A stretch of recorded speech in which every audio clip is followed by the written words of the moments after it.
दोस्तों सबसे पहले तो मैं आप लोगों का बहुत बहुत शुक्रिया अदा करना चाहता हूं क्योंकि आप लोगों ने बहुत ही कम समय में दोस्तों बहुत ज्यादा प्यार दिया मुझे। बहुत बहुत शुक्रिया इसके लिए दोस्तों। अगर आप लोग एडवांस एक्सेल सीखना चाहते हैं तो दोस्तों आप बहुत ही अच्छी जगह पे आए हैं।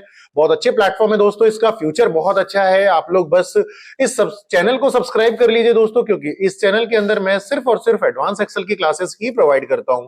और दोस्तों बहुत सारे बच्चे हमारे यूट्यूब चैनल्स के थ्रू जॉब कर रहे हैं दोस्तों, और काफी लोग यहां से तैयारी कर रहे हैं दोस्तों। तो आप लोगों से भी गुजारिश है दोस्तों, अगर आप लोगों ने अभी तक हमारे चैनल को सब्सक्राइब नहीं किया है तो सब्सक्राइब कर लें।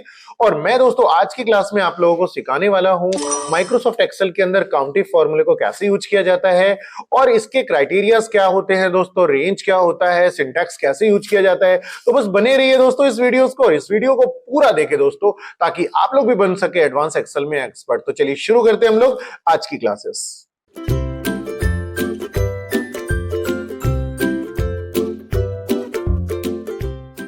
तो दोस्तों जैसा कि आप देख सकते हैं हमारी कंप्यूटर स्क्रीन पर एक डेटा बनाया हुआ है दोस्तों। मैंने यहां पर एक छोटा सा डाटा बनाया है आप लोगों के लिए, ताकि मैं आप लोगों को इसे बहुत आसानी से समझा सकूं। दोस्तों आप देख सकते हैं यहाँ पे ये जो डाटा है, हमारे यहाँ सीरियल नंबर लिखा हुआ है, नेम लिखा हुआ है, जेंडर लिखा हुआ है, प्लेस लिखा है, और दोस्तों इसमें अमाउंट लिखा हुआ है।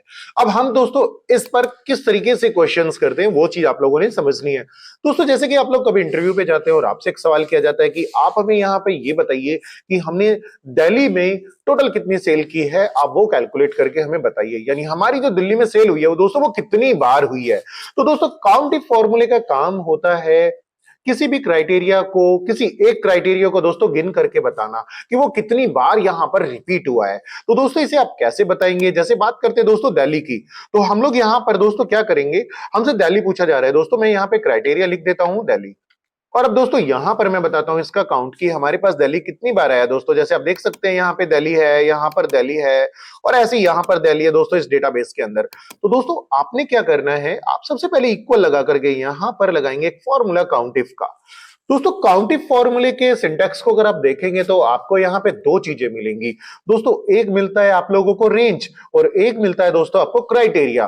तो दोस्तों रेंज का मतलब क्या होता है, रेंज का मतलब दोस्तों होता है आप अपने क्राइटेरिया को जिस कॉलम के अंदर ढूंढ रहे हैं, यानी देख रहे हैं दोस्तों, तो वो कॉलम आप यहां पे सेलेक्ट करेंगे। जैसे कि दोस्तों हमने दिल्ली को देखना था, तो हम लोग क्या करेंगे दोस्तों, यहां इस पूरे डेटाबेस में से दिल्ली वाले कॉलम को सिलेक्ट कर लेंगे। दोस्तों ये जो कॉलम होगा ना हमारा, ये कॉलम हो गया हमारा दोस्तों रेंज। अब क्या करेंगे ना दोस्तों, यहां पे बताएंगे कोमा लगा करके क्राइटेरिया। अब दोस्तों क्राइटेरिया क्योंकि हमारा टेक्स्ट है, तो टेक्स्ट हमेशा हमारा जो आता है ना दोस्तों वो डबल इन्वर्टेड कोमा में आता है। डबल इन्वर्टेड कोमा इसलिए बिकॉज क्योंकि हमारी जो वैल्यू है, यानी जो क्राइटेरिया है जिसे हम देख रहे हैं दोस्तों, वो हमारा टेक्स्ट है। तो हम यहाँ पे दोस्तों DL लिख देंगे। तो आप यहाँ पे DL लिख दीजिए दोस्तों। यहाँ पे कैपिटल स्मॉल का कोई मतलब नहीं है, आप कैसे भी लिख सकते हैं। आपने क्या करना है, डबल इन्वर्टेड कोमा से इसे क्लोज कर देना है। अब दोस्तों आपने ब्रैकेट कर देना है क्लोज। तो दोस्तों देखिए एक बार समझ लेते हैं इस फॉर्मूले को। यहां पर दोस्तों ये जो रेंज थी हमारी, ये रेंज है दोस्तों, ये हमारा बन गया यहां पर रेंज, जो कि इसे चाहिए था दोस्तों। तो हमने क्या किया, यहां से कॉलम सेलेक्ट कर लिया और सेलेक्ट करके यहां से इसे बता दी रेंज। अब दोस्तों इसने पूछा था क्राइटेरिया, तो इसी कॉलम के अंदर से जो हमसे नाम पूछा गया था दोस्तों वो दिल्ली था, तो दिल्ली हमारा क्या बन गया दोस्तों, क्राइटेरिया। ये हमारा क्राइटेरिया बन गया दोस्तों। अब मैं यहां पे एंटर करूंगा तो यहां पे हमारे सामने आंसर क्या आएगा, 7। तो दोस्तों इसका मतलब क्या होता है कि हमारे पास जो दिल्ली की सेल है ना दोस्तों, वो क्या है, 7 है, यानी 7 बार दोस्तों हमारी सेल हुई है। अब दोस्तों अगर आपसे दो क्राइटेरिया पूछ लिए जाते हैं तो आप कैसे करेंगे दोस्तों इसको, ये भी बड़ा अच्छा सा क्वेश्चन है। अगर आपसे पूछ लिया जाता है कि भाई आप मुझे दिल्ली और यूपी दोनों बताइए, और दोनों का प्लस एक जगह होना चाहिए, तो दोस्तों इसके लिए क्या करेंगे, आप इक्वल लगा करके दोस्तों यहां पर सेम फॉर्मूला लिख दीजिए काउंटिव का। अब दोस्तों क्या करेंगे, आप यहां से रेंज सेलेक्ट कर लेंगे, ये पूरी रेंज सेलेक्ट कर लीजिए इस तरीके से दोस्तों। क्योंकि हमारे दोनों क्राइटेरिया एक ही कॉलम में आ रहे हैं, इसलिए हम लोग ये एक ही कॉलम सेलेक्ट कर लेंगे। अब दोस्तों क्या करेंगे, कोमा लगाएंगे यहां पे। अब क्योंकि हमारे पास दो क्राइटेरिया हो गए, एक दिल्ली और एक यूपी। अब दोस्तों इन दोनों क्राइटेरिया को बताने के लिए हम लोगों को यहां पर करली ब्रैकेट को ऑन करना है। करली ब्रैकेट ऑन करने के बाद दोस्तों हम क्या करेंगे, दोनों क्राइटेरियाज को इसके अंदर डबल इन्वर्टेड कोमा में लिख देंगे। जैसे मैंने एक दिल्ली लिख दिया दोस्तों, एक कोमा लगा करके, और दूसरे क्राइटेरिया को मैंने यहां लिख दिया यूपी। दोस्तों इस तरीके से आप दो क्राइटेरिया इसको बता देंगे और ब्रैकेट कर देंगे क्लोज। अब दोस्तों आप देख सकते हैं हमने यहां पे कितने क्राइटेरिया यूज किए हैं, 2। तो अब दोस्तों यहां पे क्या करेंगे हम लोग, अभी दोस्तों एंटर करेंगे ना तो आंसर नहीं आएगा, बिल्कुल नहीं आएगा दोस्तों। देखिए क्योंकि मैंने एंटर किया, इसने क्या पढ़ा, एक क्राइटेरिया जो सबसे पहले नंबर पे आ रहा था दोस्तों, इसने वही पढ़ा। पर हमें तो दूसरे क्राइटेरिया को भी पढ़ना था, तो यहां पे दोस्तों क्या करेंगे हम, इसी फॉर्मूले पे हम लोग एक फॉर्मूला और जोड़ देंगे, यानी नेस्टेड वर्क आ गया दोस्तों। अब आपको यहां पे क्या करना है, आपको दोस्तों सम लगा देना है। सम क्या करेगा दोस्तों, पहले वाले क्राइटेरिया को और दूसरे वाले क्राइटेरिया को प्लस कर देगा दोस्तों। तो यहां पे दोनों जुड़ जाएंगे और जुड़ करके जो आंसर आएगा दोस्तों वो आपके सामने यहां पर आ चुका है, यानी 12 दोस्तों इसका आंसर आएगा आपका। यहां पे दिल्ली और यहां पे दोस्तों यूपी का प्लस दोनों का आ चुका है। इस तरीके से दोस्तों आप यहां पे काउंटिव फॉर्मूले का यूज कर सकते हैं। अब दोस्तों बात कर लेते हैं एक और।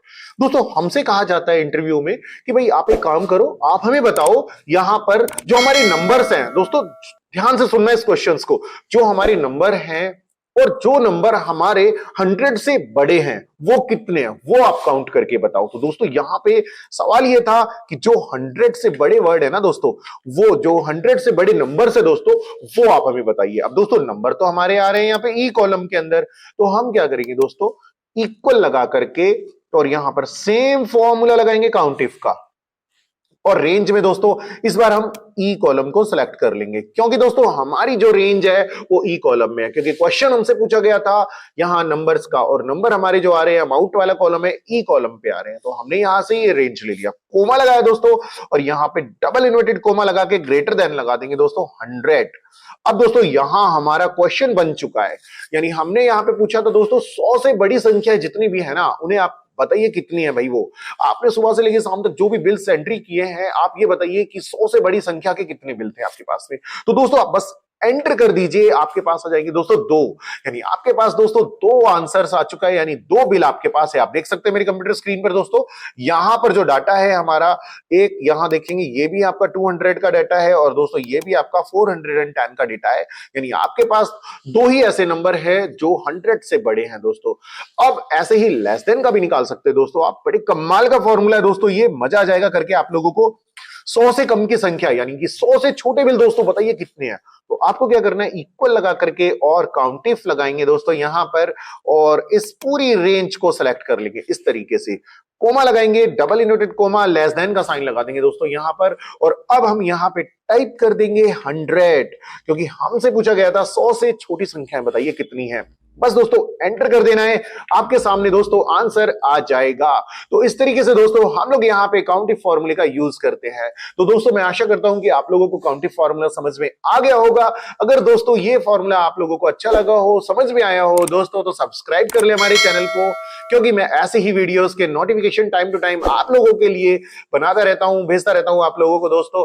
तो बस अपने दोस्तों में शेयर कर दीजिए इस वीडियोस को, ताकि वो भी बन सके एडवांस एक्सेल में एक्सपर्ट। तो मिलते हैं अगली क्लासेस में, थैंक यू सो मच।